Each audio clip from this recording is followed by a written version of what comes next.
Pendampingan yang dilakukan P2TP2A Dinas Sosial Kabupaten Luwu Timur terhadap korban dugaan pencabulan 3 orang anak oleh ayah kandungnya tidak menemukan tanda-tanda trauma.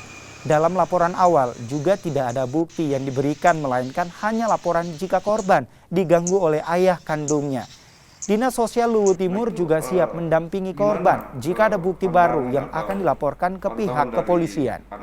Yang dikategorikan. Setahu kami, sesuai dengan penelitian kami, tidak ada tanda-tanda bahwa ini anak trauma dengan apa-apapun, karena selama ini kami tangani kasus yang hampir sama dengan kasus ini, beda dengan anak-anak yang memang ada traumanya.